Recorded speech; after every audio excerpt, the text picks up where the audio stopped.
The massive ships of the Galactic Council darkened Earth's skies without warning. They appeared one ordinary Tuesday morning, hovering silently above major cities worldwide. Their hulls gleamed with an otherworldly metal that seemed to absorb, rather than reflect sunlight.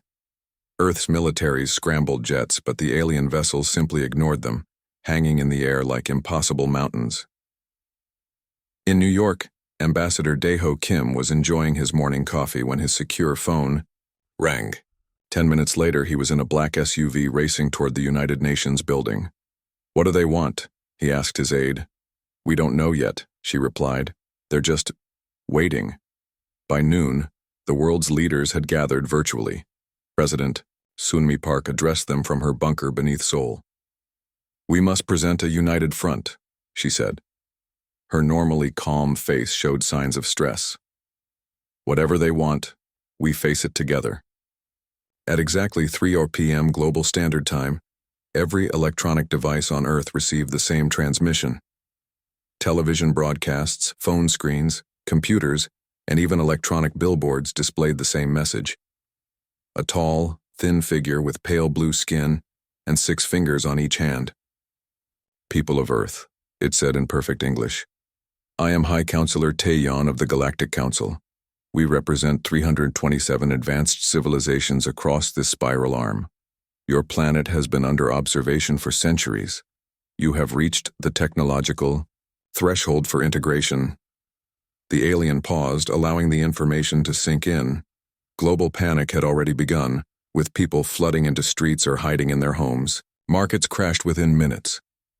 "Integration is a privilege," Taeyeon continued. "All junior species must contribute to the greater galactic community. The terms are standard: 100 Earth years of resource tribute and assigned labor service. During this period, you will receive limited technological assistance and protection. After your tribute period, full membership may be granted." President Park immediately called an emergency meeting with Earth's top scientists, military leaders, and diplomats. They gathered in a secure facility deep beneath the Korean peninsula. "Can we fight them?" asked General Jun Ho. Defense analyst Ye Jin shook her head. "Their ships alone demonstrate technology at least 200 years beyond ours. Conventional warfare would be suicide." "Then we negotiate," said diplomat Na Young. "Perhaps we can reduce the tribute period." In a corner, linguist Jin-Woo Lee sat quietly, reviewing the transmission data. Something about the formal structure of the message caught his attention. It wasn't just a demand, it followed specific legal protocols. "They've given us 1 week to prepare our formal response," President Park told the room. "We need options." 3 days passed in a blur of global coordination. Earth's militaries moved to defensive positions while civilians stockpiled supplies. Religious leaders called for prayer. Scientists worked around the clock analyzing the alien ships from a distance.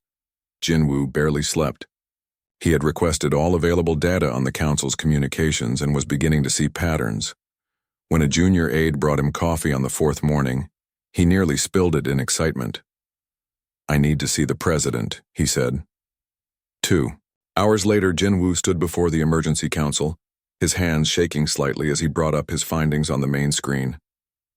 "Their communication follows strict legal formatting," he explained. "This isn't just a message, it's a formal notice under their legal system. And if we're subject to their legal system, we have rights within it." President Park leaned forward. "What kind of rights?" Jinwoo pointed to a sequence in the data.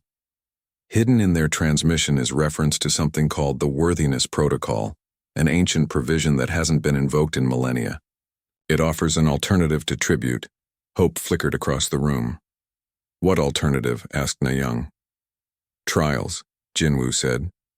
"If we claim to be worthy, they must test us rather than simply demand tribute.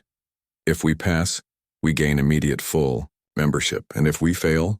asked General Jun Ho. Jinwoo's expression darkened. "Then we forfeit all protection status. They can do whatever they want with us." President Park looked around the room. "We need to decide. Do we submit to a century of servitude, or do we gamble everything on our worthiness?" Outside the alien, ships continued their silent vigil, waiting for humanity's answer. At the Global Response Center beneath Seoul, the collected minds of Earth worked frantically to understand their options. The vast underground complex, built decades ago for nuclear threats, now hummed with activity as scientists, military strategists, and diplomats analyzed the Galactic Council's demands. Ha-Jun Park, Earth's leading xenobiologist, pored over the limited data they had recovered from the Council's transmission. His team had worked for 72 hours straight, breaking only for short naps on cots set up in the corner of the lab. "Look at this," Ha-Jun said, pointing to his screen. His eyes were red-rimmed from lack of sleep. Several species negotiated alternatives to tribute. The Liran obtained a reduced period of only 30 years by offering specialized biological compounds. The Nuvan received protection status with minimal tribute by positioning themselves as a neutral zone. Military strategist Ye Jin studied the holographic models of the Council ships. "Their technology is beyond anything we could counter," she said. "Their hull material alone would withstand our most powerful weapons. A conventional conflict would result in billions of casualties within hours." President Sunmi entered the room, flanked by her security detail. Dark circles shadowed her eyes, but her posture remained straight and determined. "What have we learned?" she asked. Jin Woo's linguistic team had taken over the east wing of the facility. Papers covered every surface and screens displayed complex analysis of the Council's language patterns. He stood to address the president. "The worthiness protocol is mentioned only 3 times in all the data we've recovered," he explained. "It appears to be an ancient provision, perhaps from the early days of the Council. When invoked, it forces the Council to evaluate a species through trials rather than simply demanding tribute. Has any species successfully used this protocol?" President Sunmi asked. Jin Woo shook his head. "We found references to 7 attempts, 6 failed, 1 succeeded partially, reducing their tribute period to 50 years. The room grew quiet. "What would these trials involve?" asked Na Young, the chief diplomat. 3 challenges, Jin Woo replied. "Innovation to test our technological creativity, courage to test our resolve, and wisdom to test our judgment. If we pass all 3, we gain immediate full membership with voting rights. If we fail any of them..." He didn't need to finish the sentence. Everyone understood the stakes. In a separate chamber, General Junho met with military leaders from around the world. Screens showed the positions of the alien ships, still hanging motionless above Earth's major cities. "Could we strike first?" asked the American general. "Hit them before they expect it?" "With what?" Junho replied. "Our most advanced weapons couldn't penetrate their defensive fields, and according to the data, they have already mapped every military installation on Earth. They would respond before our missiles cleared their silos." Back in the main conference room, the debate grew heated. "Submission is our only realistic option," argued Na Young. "We negotiate the best terms possible and use the 100 years to advance our technology." "And live as slaves?" General Junho countered.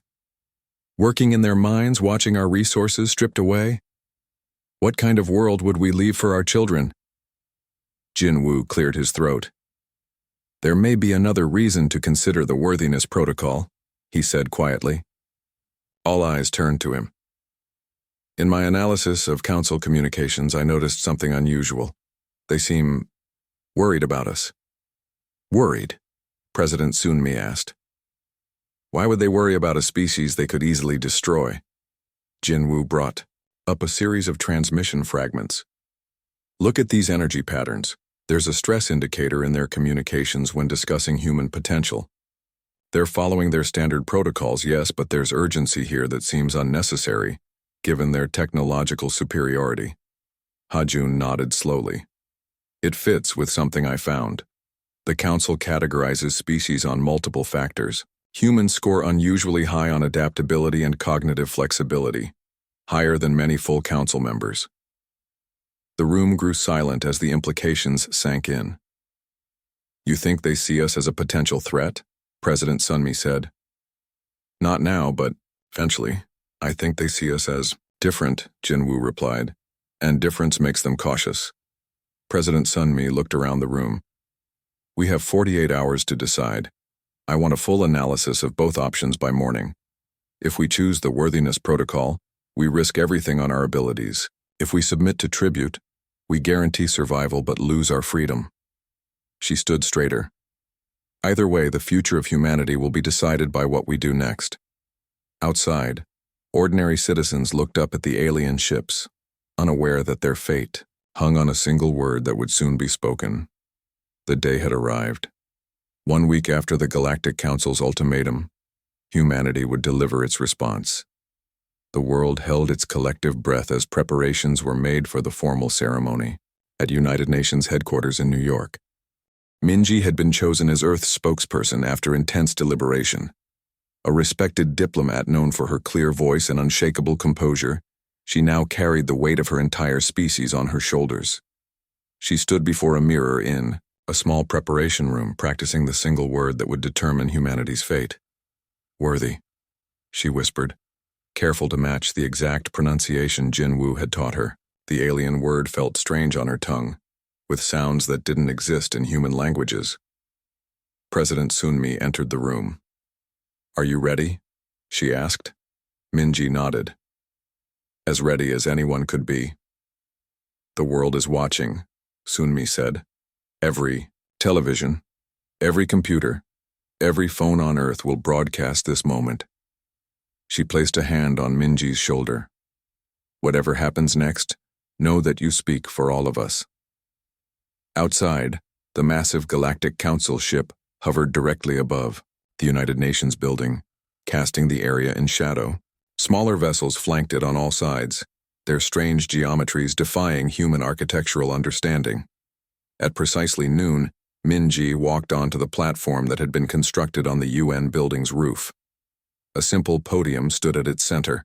Global cameras zoomed in on her face as she took her position. A beam of light shot down from the council ship, materializing into 3 figures. High Counselor Tae-yeon stood in the center, flanked by 2 taller aliens whose skin shifted colors, like oil on water. "People of Earth," Tae-yeon's voice boomed across the platform and through the global broadcast. "We have returned for your answer. The terms of integration have been clearly explained. Do you submit to the required tribute period?" Minji stepped forward. The plan called for no explanation, no preamble. Just the single word that would invoke the ancient protocol. She took a deep breath and spoke clearly into the microphone. "Worthy." The word seemed to hang in the air. For a moment, nothing happened. Then the color drained from Tae-yeon's face. The 2 aliens beside him hissed, their skin flashing bright red. "What did you say?" Tae-yeon demanded, though it was clear he had heard perfectly. Minji's voice remained steady. "Worthy. Humanity invokes the worthiness protocol as provided in Section 7.342 of the Galactic Charter." Tae-yeon turned to his companions, speaking rapidly in their language. Their gestures became increasingly agitated. Finally, he turned back to Minji. "This protocol has not been invoked in 50,000 cycles," he said. "No species at your development stage has dared to claim worthiness in millennia." "Nevertheless," Minji replied, "we invoke our right to be tested rather than to serve tribute." A murmur ran through the crowd watching from below. Most humans didn't understand what was happening, only that something had clearly caught the aliens off guard. Tae-yeon's eyes narrowed. "Do you understand what you ask?" The worthiness trials are not simply tests. They are challenges designed to evaluate your species at its core.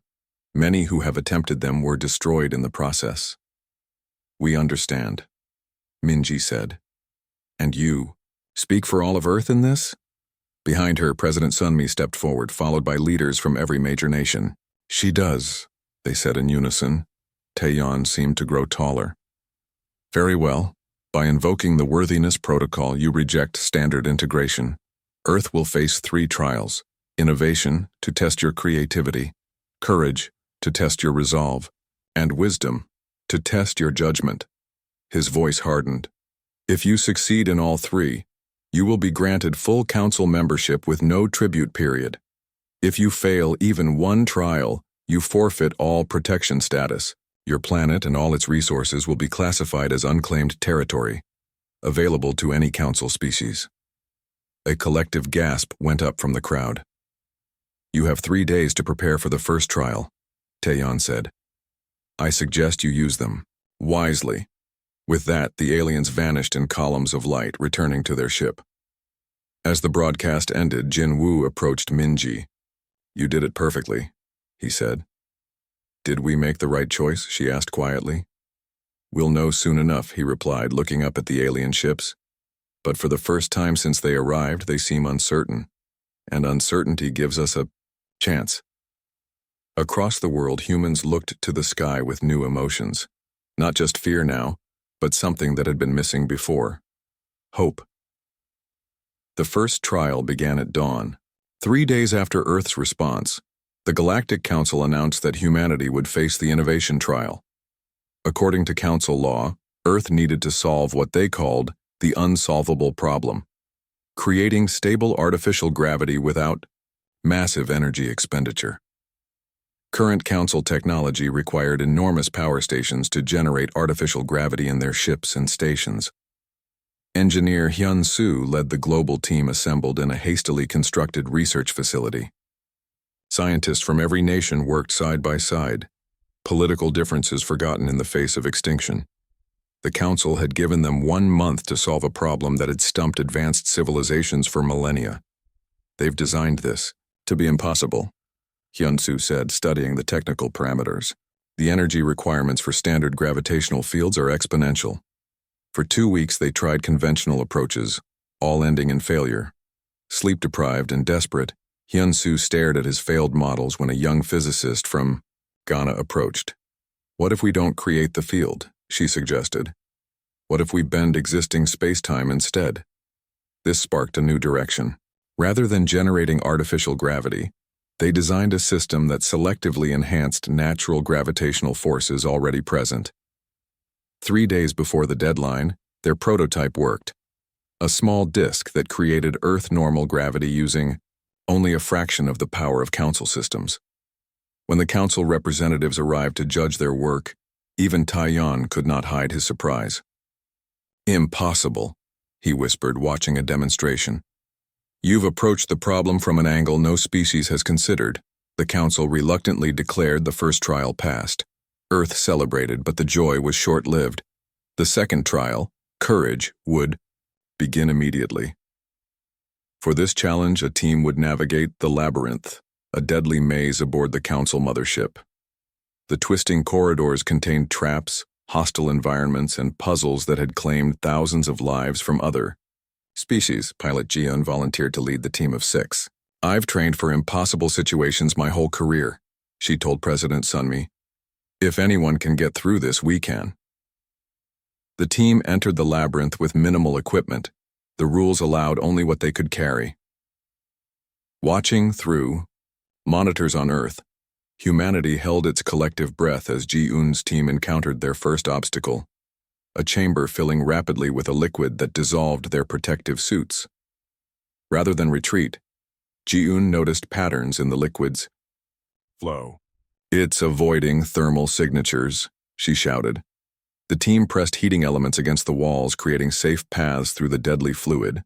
In the third chamber, they found a puzzle requiring mathematical calculation beyond human capability. Team member Minho realized it wasn't about solving the equation. It was about recognizing they couldn't solve it alone. He pressed his palm to the surface, offering biological data instead. The door opened. "They're testing our awareness of limitations," Ji-eun realized, "not just our bravery." The final chamber held the greatest challenge, a corridor where half the team would certainly die. The Council observers watched, expecting the humans to turn back. Instead, Ji-eun divided their remaining equipment. "Some of us won't make it," she said calmly. "But humanity will." 3 team members created a diversion while Ji-eun and Minho reached the exit. When the chamber sealed behind them, the monitors showed their teammates overcome by the corridor's defenses. Taeyeon met them at the exit. "No species has completed this challenge with such sacrifice," he said. "Your teammates gave their lives. Willingly. That's what humans do," Ji-eun replied, tears streaming down her face. "We protect our own, even at the cost of ourselves." With 2 trials passed, Earth prepared for the final test. Wisdom. Diplomat Sang-hoon was selected to represent humanity in resolving a centuries-old conflict between two council species, the Myth and Vorlon, who had been locked in philosophical dispute for generations. As Sang-hoon studied the conflict, he realized something the council had missed. They're not arguing about territory or resources, he told his team. They're arguing about perception of time itself. The final trial would begin at midnight. Earth had come too far to fail now. The silence that followed the wisdom trial stretched for 7 days. After Sang-hoon presented his solution to the ancient conflict between the Myth and Vorlon, the Galactic Council withdrew to deliberate. Their massive ships remained in orbit, but no communication came from them. On Earth, people waited in tense anticipation. Schools remained closed. Many businesses shut down as workers stayed home with their families. Military forces remained on high alert, though everyone understood the futility of resistance if the Council decided against humanity. In the underground command center, President Sun-mi met daily with the team that had guided Earth through the trials. "What are they waiting for?" she asked on the 7th day. Jin-woo studied the latest data from the orbiting ships. "Their energy signatures show unusual activity. I believe they're arguing among themselves." "That could be good or bad," Ha-jun pointed out. "Division might help us, but it could also lead to a compromised verdict." As night fell across Korea, the council ships suddenly began to move. Formations shifted as they repositioned themselves in a perfect circle around Earth. Communication systems worldwide activated simultaneously. The council was ready to deliver their judgment.